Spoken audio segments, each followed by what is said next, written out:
Good afternoon, everyone. Welcome to the December 5th meeting of the Comox Valley Sewage Commission. I'd like to acknowledge that we're meeting on the unceded territory of the Comox First Nation, the traditional keepers of this land. That would include Director Morin sitting in today for Director McCollum. Thanks very much to all the staff who've prepared for the meeting today and are here to support. And we have the Sewage Advisory Committee from November 16th for receipt, please. Moved by Grant, seconded by Cole Hamilton. Discussion. All those in favor? Any opposed? That's carried. We have the sewer system conveyance project construction schedule and traffic impacts report for receipt. A motion, please, moved by Grant, seconded by Morin, and over to staff. Thank you, Mr. Chair, and good afternoon to the commission members. Charlie Gore, Senior Manager of Capital Projects Delivery, will be introducing this staff report and we'll be able to provide support in the discussion. So, Charlie, over to you. Thank you, CEO. Thank you, Chair. So yes, we're bringing forward a staff report today to bring the Commission up to speed on the construction schedule and the traffic plan moving forward on the project. As per our last staff report, is this going to let me go to the next page? Yeah, there we go. We have signed contracts with our design builder, Maple Nappet, and we have given notice of award to Waco Holdings for the section within the town. And we've now started to combine those schedules. And what you can see up here on the screen is the combined schedule that we are working for as our preliminary schedule going into construction next year. So the place that our contractors are going to start is adjacent to Jane Place on Beaufort Avenue in the central town. And they're going to move eastwards out of the town such that they are moving out of the downtown core by summer of next year. I've lost my mouse somehow. There it is. And so moving by the time July, August, they'll be out on Balmoral moving towards Torrance. At that time, two things will happen. That same contractor will mobilize back towards, I'm losing my mouse constantly. I apologize. I'll just talk. That same contractor will mobilize back to Beaufort Avenue at Jane Place to start moving westwards in August, September. And our design builder will mobilize to the Lazo area and will be working primarily around the marsh to make sure that that construction is done at the driest part of the year as we're in that low-lying area and to complete the pipe through that area.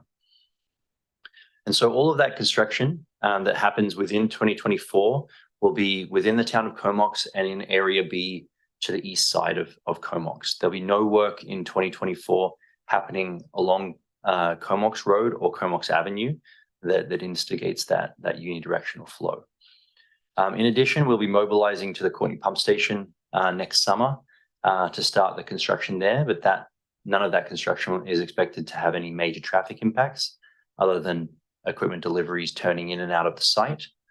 And you can see there the larger road improvement packages also spread out throughout that time, with none of them happening within 2024, except for some of the street improvements along Balmoral that will happen at the tail end of the pipe construction.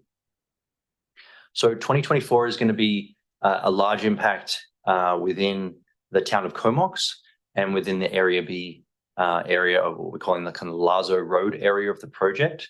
But these impacts are going to be restrained to a smaller area. There'll be rolling block closures. There'll be some small single lane alternating traffic, but no major impacts that will impact the larger community. That's going to happen in 2025 when the design build contractor, Waco, arrive up on Comox Avenue, and our design builder mobilizes to Comox Road from the Courtney Pump Station, and they start working towards each other, where they will meet at Bayside Road in IR1.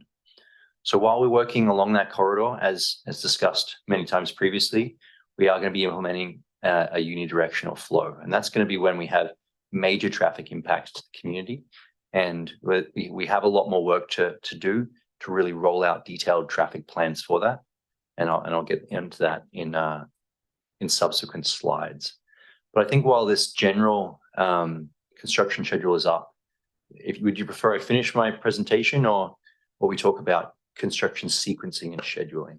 I think we have a question from a couple of directors, so perhaps we'll take time for that now. And first, Director Swift. Thank you, Charlie. I noted in the report that there was going to be no activity around nautical days for 3 days. But I'm wondering if nautical days takes place Saturday, Sunday, Monday, but the Filbert Festival actually starts the day before on the Friday. So I'm wondering if we could have that break begin 3 days prior to the Friday. Yes, it's absolutely set up that way in the contracts. I'm sorry if there was some misrepresentation in the staff report. It's 3 days prior to and for the weekend of the nautical days. So it's, I believe it's the Wednesday, Thursday, Friday, and Saturday, Sunday, Monday that will all be reserved as off work time. But my point is, could it be Tuesday, Wednesday, Thursday? Because the Filbert Festival actually starts on the Friday. So it would give them that time that extra bit of time they need to set up. We could consider talking that through with the contractors. That the construction itself is not going to impact the festival goers' ability to set up or at all. It's more to have the streets cleaned up to make sure that there's no traffic impacts while the greater community are trying to attend both of those festivals. Yeah, I think it was more, for them bringing their suppliers in and setting up. So anyway, if you could consider that would be great. And then could you just talk a little bit more about how it's going over the marsh? Because I thought we were kind of avoiding that. So yes, we're crossing the marsh on Lazo Road, so we're avoiding any impacts to the wildlife management area that is Lazo Marsh, but we still need to cross the marsh itself, as you can see here.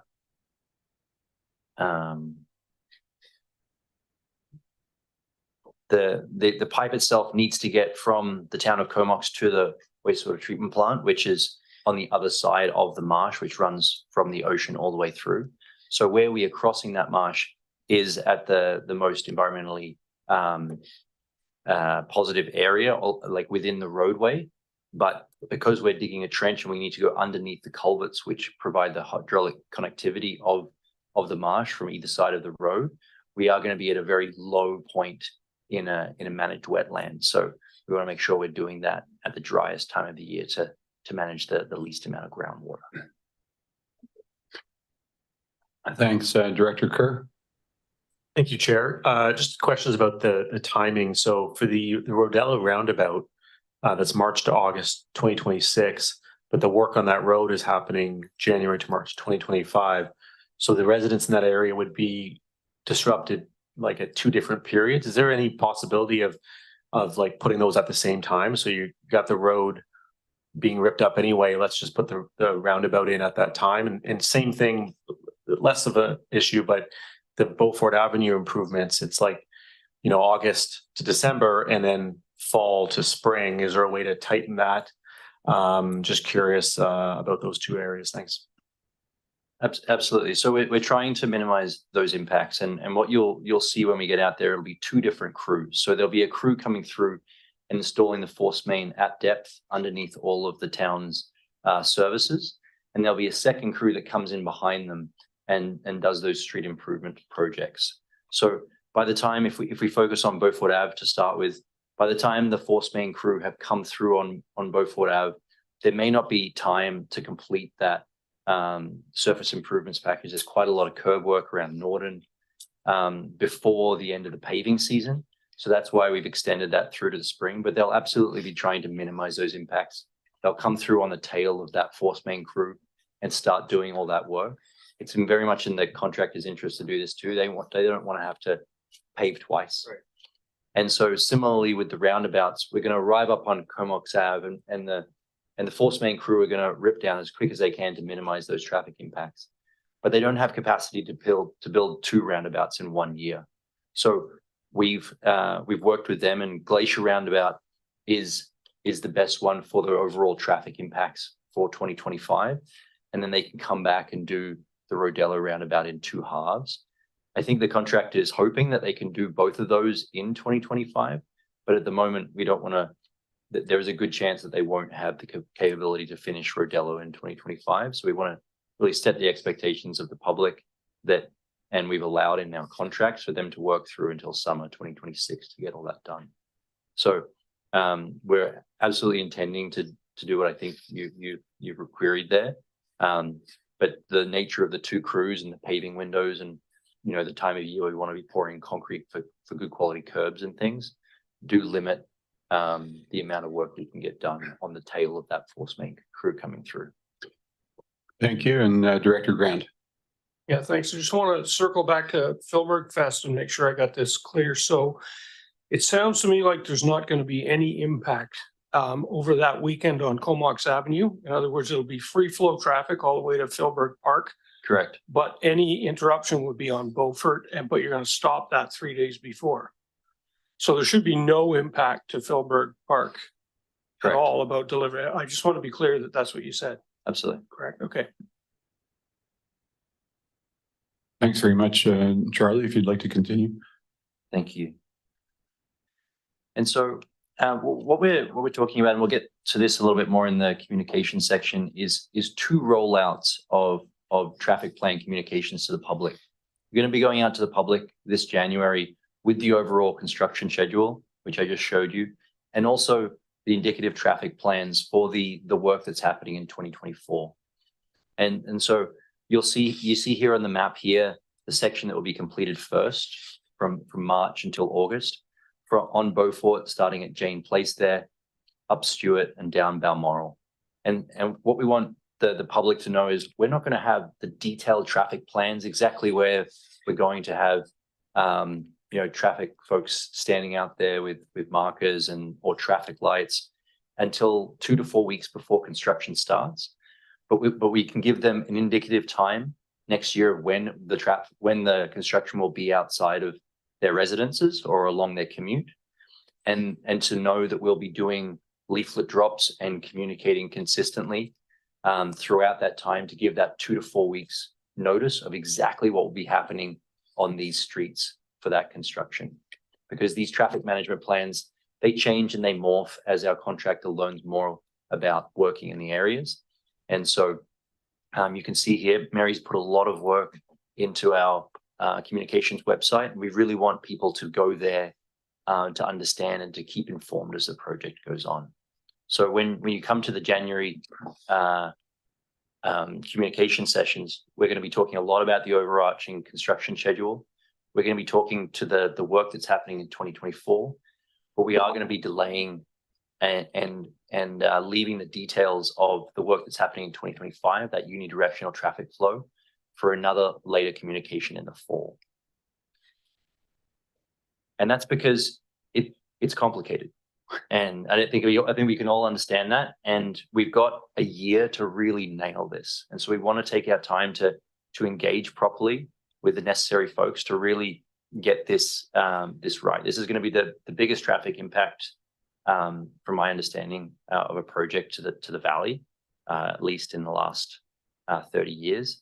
And so when we talk unidirectional traffic along Comox Road and this detour route shown in blue here of how we want folks to get from Courtenay back into Comox, and the trying to not have people use back road as a detour route. There's a lot of intricacies and a lot of work to be done to make sure that what we're implementing is supported by the different municipalities and the different jurisdictions that we're working across. I mean, on back road alone, we have the City of Courtenay, we have the Town of Comox, we have Comox First Nation, we have Ministry of Transport. So we have everybody. And when we start talking about avoiding back road or not making the traffic impacts worse on back road, that means a lot of different things to different people. And so we have a year to really focus on the engagement and a detailed traffic plan for the unidirectional flow. And that's what we plan to roll out, starting now with your support, to start working with each of the municipalities and with each of the jurisdictions to work on objective goals and targets of how we monitor that traffic along the detour routes as well as Comox Road, and how we set the expectations and engage on the plans. So what I've included here in this presentation is our detailed plan for how that's going to work. So with your support today, and we've been discussing this at our advisory meeting a couple of weeks ago, is to start engaging directly with staff at the city, at the town, with Ministry of Transport and Comox First Nation, to talk about the existing problems we already have on Back Road and some of the objective targets that we can look at to guide our traffic management plan for this area. Charlie, we'll just take a question from Director Morin, if that's okay. Sure. Thank you very much. My question is related to the public engagement piece around the traffic plan and the mode share. So I'm wondering if there's opportunity within that engagement to get to actually survey or get information from the public, if proposing some of these ideas for park and ride or transit ride share, to get a sense of whether kind of a heads up in terms of whether people would make those shifts in advance, because I know in the report it talks about that it's difficult to have a crystal ball, like implement these things, not knowing whether they'll be effective or not. So is that something that can be part of the engagement process? Yes, I'm interested to understand what we would do with the information from that engagement. I guess to help inform, because some of these ideas are not are just ideas at this point. Like there's no commitment to them, to maybe get a sense of whether people would, you have folks come out to the meetings that are commuters, and if there was reliable transportation without using their car, would they be inclined to shift? My concern with engaging on that topic is what we do with the information once we receive it. We are not proposing to provide any additional transit services as part of this project. We're not we've been very explicit about what we are and what we're not planning to do as part of the project. And so when we talk about a detailed engagement on this unidirectional flow, we have measures that we can implement to facilitate that unidirectional flow, to try to stop folks using detour routes that we don't want them to. But to engage on transit and other modes of transport, I fear would be disingenuous, because we aren't planning to make any changes to those systems. So right, I'm open to the conversation. I would just want to make sure that the expectation is clear what we would do with that information if we engaged on it. Right, because we're mainly encouraging, we're not actually providing any increased service there. Thank you. Director Cole Hamilton. Yeah, thanks, Chair. Thanks, Charlie. I just wanted to ask a bit more about the back road piece. It's obviously going to be a great temptation for people to try and make that a detour, although we clearly don't want them to. I think it was the advisory committee report. It was saying that sort of discussion will continue as to whether to be proactive or reactive to issues. And I was wondering if you could tell me sort of what you'd be looking for in order to determine which way to go, and what are the pluses and minuses. I guess to me, being proactive always seems like probably a good plan. I'm just curious about how that decision would be made. Yeah, and that's exactly what I was hoping to get into with this first stage of engagement in January, February of next year. We need to understand what would be the goals and the strategies that we can implement. We can, from a construction perspective, we can go out with concrete blocks and block roads. We can do that. That's very much in our capabilities of doing that cost effectively while we're running a construction project. Is that palatable to our elected officials? Is that palatable to our municipalities or the other jurisdictions who manage those roads? Is that allowable on a Ministry of Transport road? All those questions need that engagement through the early part of next year, so that in March of next year, we can bring back to this commission what are some of those strategies that would help us align those goals. You mentioned the proactive versus reactive. In Brisbane, where I'm from, there's a lot of roads that are quietened by permanent single lane alternating, concrete curbs and things. You don't see that a lot in North America. And I can assure you that if we go out before there is a problem and start making kind of single lane alternating bridges in effect on the roads, residents who are slowed down by that will come back very angrily at any sort of impediment to their commute. So I think we need to be very clear about what our goals and strategies are, what is palatable for the different jurisdictions along that road, and our commission who are the elected officials guiding us on this project before we would go out and complete that traffic management plan and then engage on it. So I think there's a really good period here before March where we can do some great work with all of our partners, because we understand that this road has a lot of noise about it already and we haven't even started. And so we need to understand what can we do, and also to really set the expectations of, we're not here to solve the problems of back road. We're here to make sure that the project doesn't make the situation any worse. And so we need to be very careful with how we draft this traffic management plan. And that's why I put such a detailed plan on here for this presentation, is I want everyone's buy-in on our path forward here, because I think this is going to be one of our biggest challenges on the project. And so that's what we're hoping with the proactive reactive, is that's that engagement with your staff over the early part of this year. And we will come back to you in March with some options and recommendations for you to contemplate those pros and cons that come with those. And I think when we were discussing this meeting agenda the other day, there was an acknowledgement that the speeding on back road might be sorted out by the volume of traffic trying to detour. And we'll actually be moving a lot slower than normally. But we probably also want to encourage people to perhaps reduce unnecessary trips and carpool where they can, just to reduce that volume all around, given that their commute time is going to be substantially longer. So, if you want to carry on, Charlie. Thank you, Chair.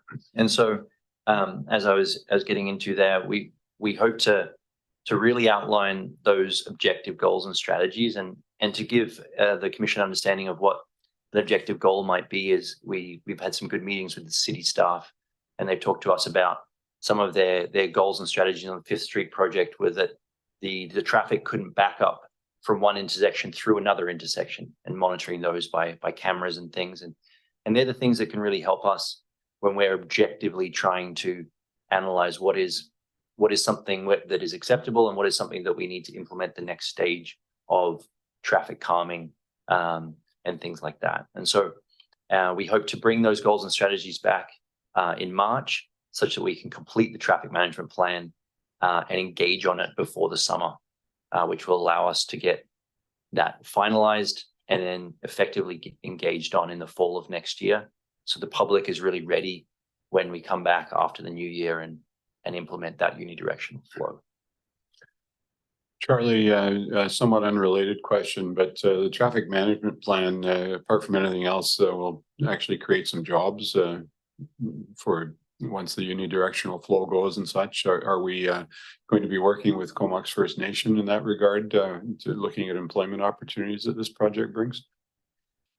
I don't know about employment opportunities. There may be some deployment of physical infrastructure at stages. I don't foresee day-to-day jobs for people. We hope to implement a very standalone system that will have traffic lights and such. But I don't see this as providing a significant form of. Okay, lights, not flaggers. Thanks. Because this is going to be going 24/7 as well. Gotcha.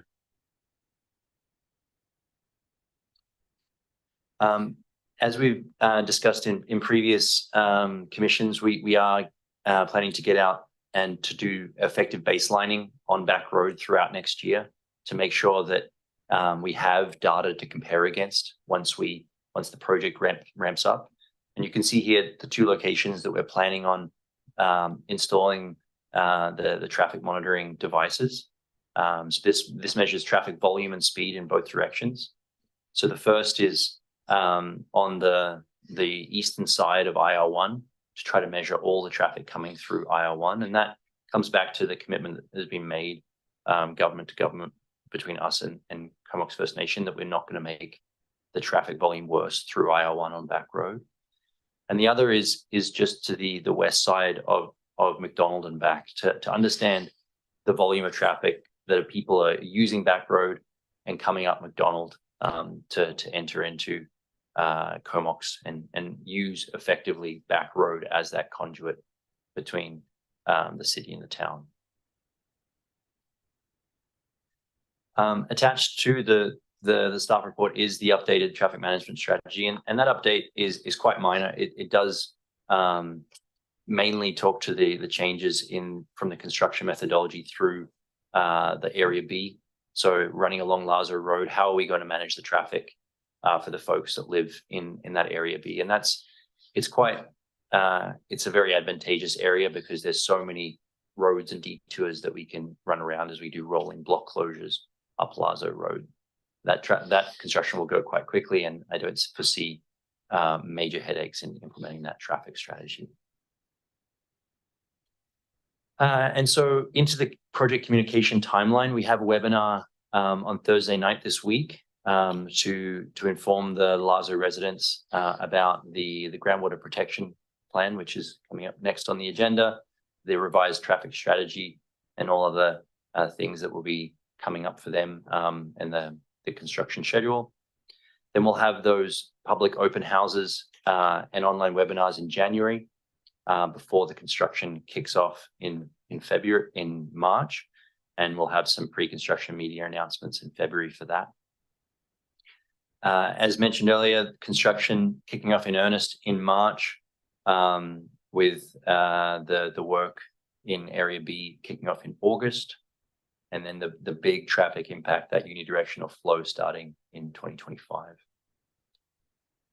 From a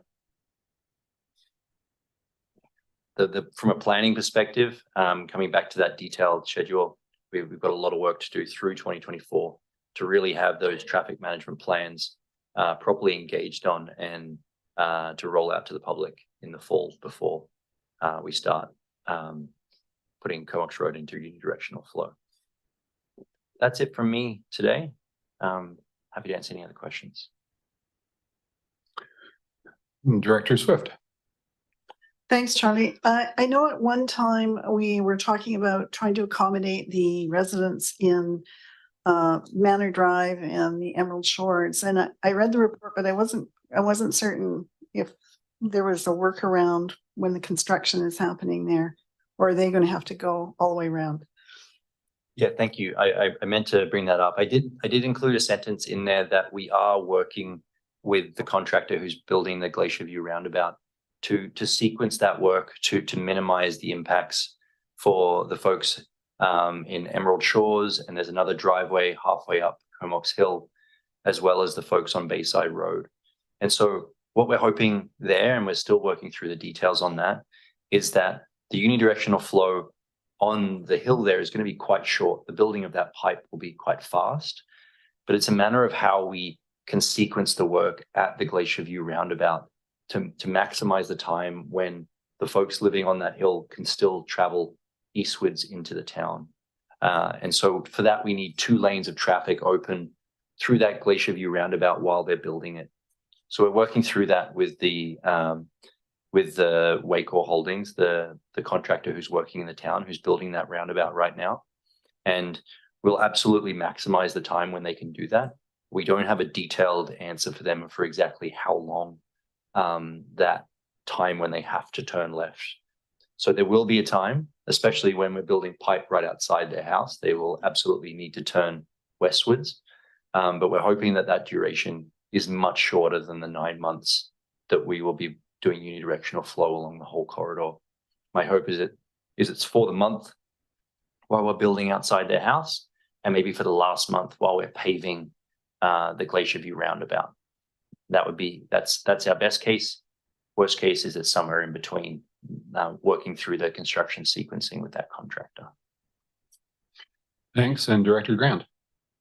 Thanks. I'm wondering about Ryan Road. We're funneling a lot of traffic out to Ryan Road from all the different areas, Back Road included. I think Back Road will probably solve itself partially because you're only going to do that once and get to the quagmire at Ryan and find out that that's not a great route to take. But we're funneling a lot of traffic onto Ryan, so I'm wondering what the plan is there. Yeah, so we, per the original traffic management strategy, they have run these models of running that additional volume of traffic along Ryan Road. As you can see here, we have the advantage if you're running eastwards along that blue line, that every turn is a right-hand turn. You're not waiting for any set of lights along that entire. So that really helps us. But we are going to need to get in there and tweak traffic light timing to actually make this work. And that comes into that detailed traffic management plan, that when we go out and do the details on that, we'll be engaging with PBX, who is the consultant who run all of the traffic light timing for both Ministry of Transport and the City of Courtenay through this area.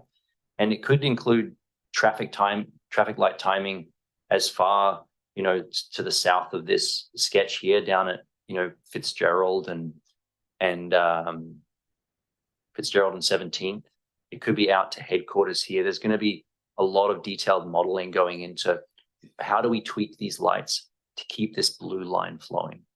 But it is going to be a lot busier down at Ryan and Cliff, down around Superstore there. It is going to be more congested. We don't want to lie to our public to say it's just going to be smooth sailing, but the modeling has been done, and that next layer of detailed modeling that will go into the traffic light timing that needs to be approved by the city and Ministry of Transport is part of that next stage of that traffic management plan. Thanks very much, Charlie.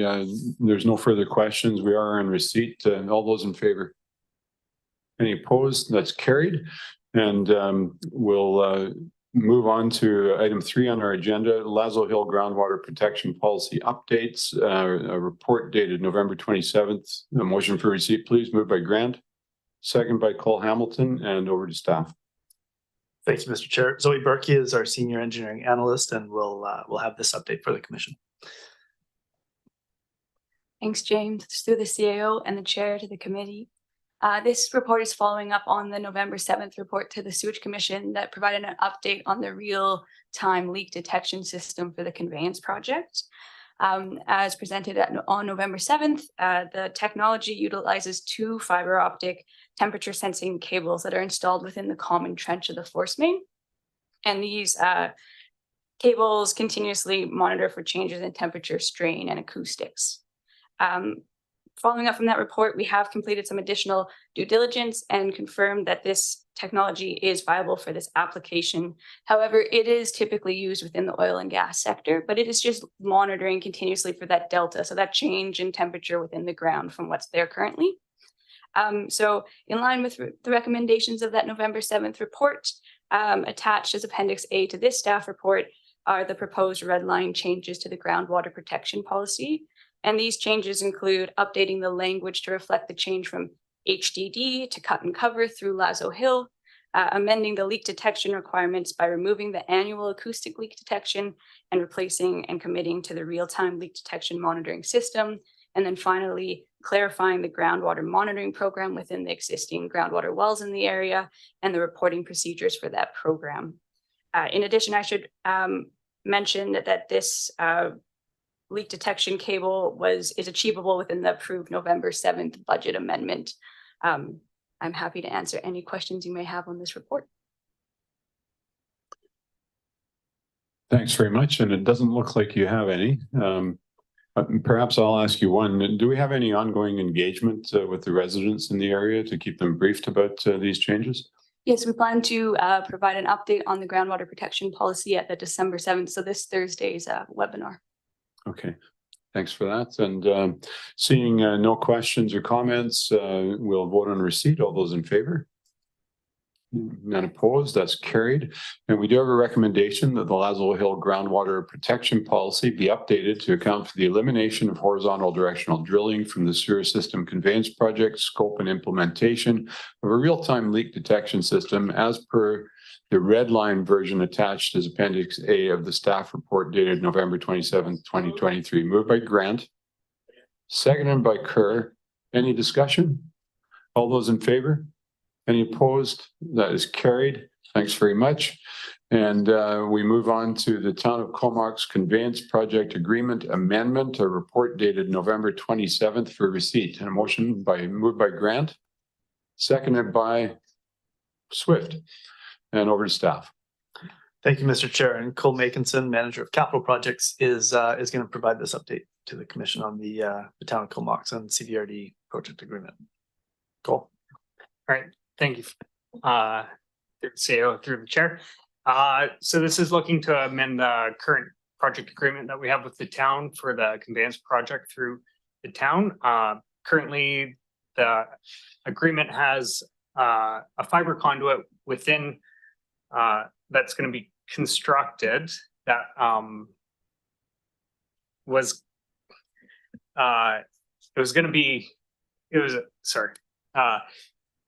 it was thought to be just a one cable fiber conduit that the CVRD would pull our fiber through and the Town of Comox would take ownership of. Through detailed design, we've updated it to match CVRD standards of a 4 microduct conduit. We also moved CVRD's fiber cable lower to the sewer force main to protect it from above ground excavations of future Comox work. And this provides also redundancy and future capacity for CVRD infrastructure. And we also detailed fiber conduit for the Town of Comox, which provides infrastructure for their future fiber needs. And so this agreement or the project amendment is summarizing this work. Okay, so we're basically talking about wires in the ground, who looks after them, who owns them, that type of thing. Correct. Right. Any questions or comments from commission directors? Thanks very much, Cole. Seeing none, all those in favor of receipt? None opposed, that's carried, and we have a recommendation that is moved by Grant, seconded by Moran, that the sewer conveyance project agreement amendment between the Town of Comox and the Comox Valley Regional District attached as Appendix A to the staff report dated November 27th be approved. All those in favor?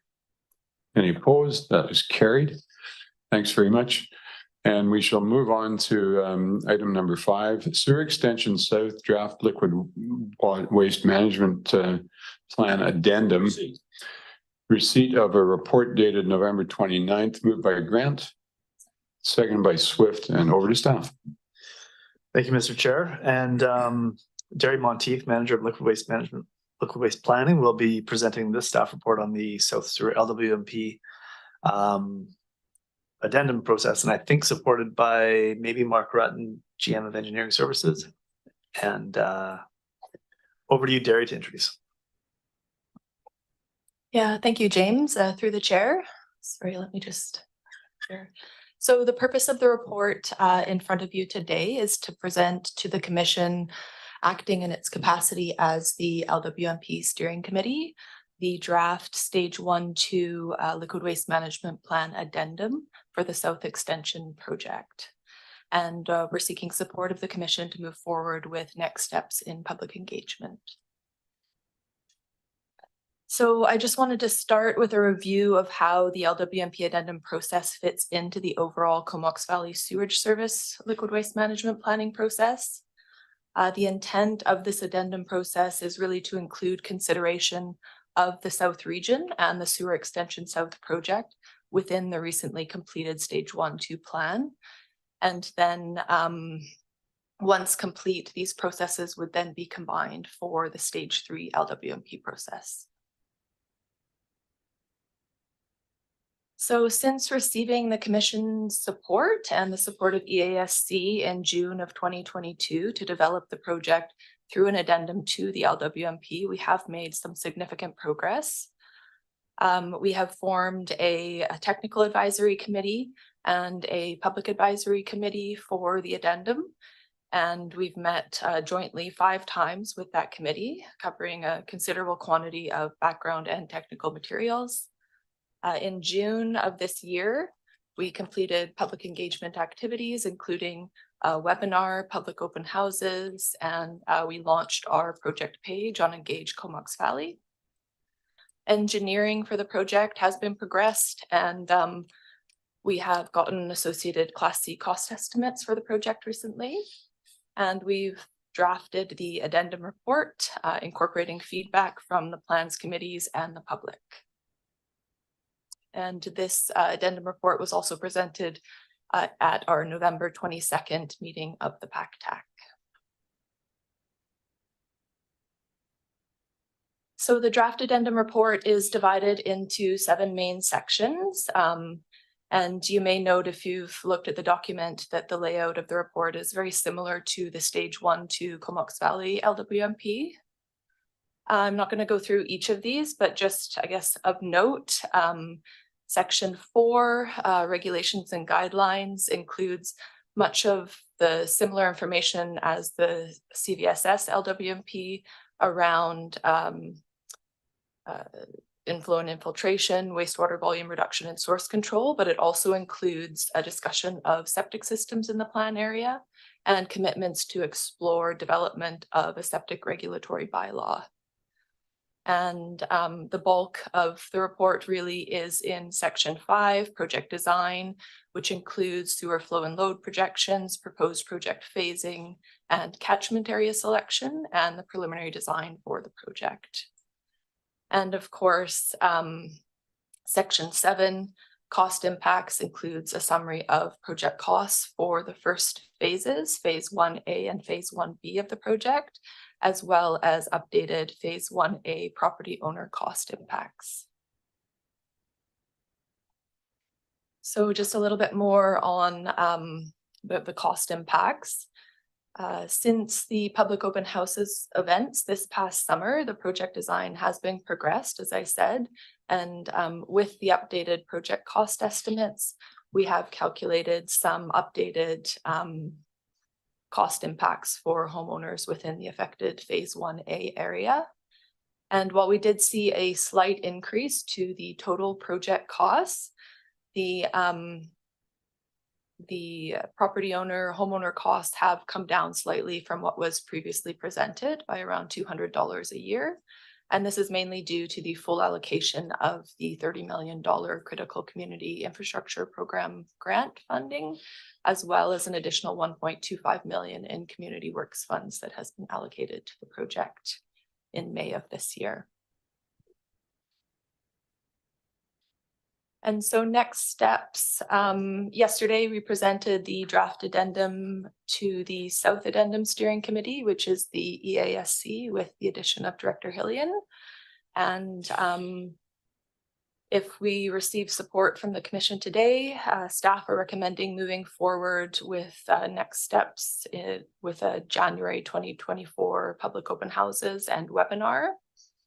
And then in March or April of 24, we are proposing a final round of meetings with each of the committees, where we will present the final draft addendum for approval. And we'll also be providing recommendations at those meetings for the LWMP committee structure moving forward as we combine both processes in stage 3. And then in May 24, pending direction of the steering committees and the board, we will submit the LWMP addendum report to the province for review. And with that, I'd welcome any questions on the report. Thanks very much, Derry. Questions or comments from commission members?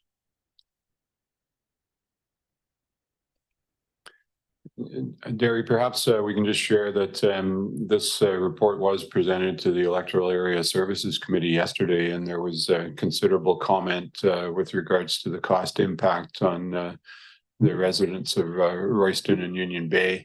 And a number of questions about the possibility of seeking additional grant funding, possibly from the federal government. Did you want to comment any further on those possibilities? Yeah, thank you, Mr. Chair. Certainly, I think that the cost impacts are significant to residents in electoral area A and have been a primary concern at most of our public engagement events. And so staff will certainly be seeking any opportunities to gain additional outside funding for the project, including federal funding where possible. The CCI grant that we did receive, the $30 million, is provincial funding only. So there's been no federal funding thus far allocated towards the project. Thanks very much. CA Warren. Thanks. And maybe just to add to that, Director Arbor did he expressed support for continuing on with the sewer extension south project, but recognized the cost impacts and also reflected on some of the other cost pressures that are facing the communities in area A, the potential for water extension south and fire, Union Bay Fire Hall services. And so there are other cost pressures certainly facing that community, those communities. And so Director Arbor did note that, expressed support for the work that has been done and continues to be done here, and does want to see this proceed, but noted those pressures. Yeah, thanks for those comments. Of course, we're playing massive catch up here from generations of neglect of those waters and with our septic systems, and had the project been done years ago, I'm sure it would have been a lot less costly, but that's what we're dealing with here. I just want to acknowledge all the work that's involved in the public engagement by our staff, and any support that commission members can lend to that as it goes forward would be much appreciated. So we are in receipt with no further comments or questions. All those in favor?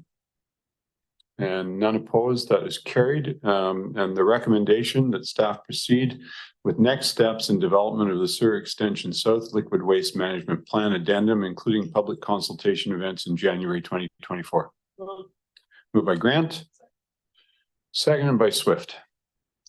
Comments, questions, all those in favor? Any opposed? That is carried.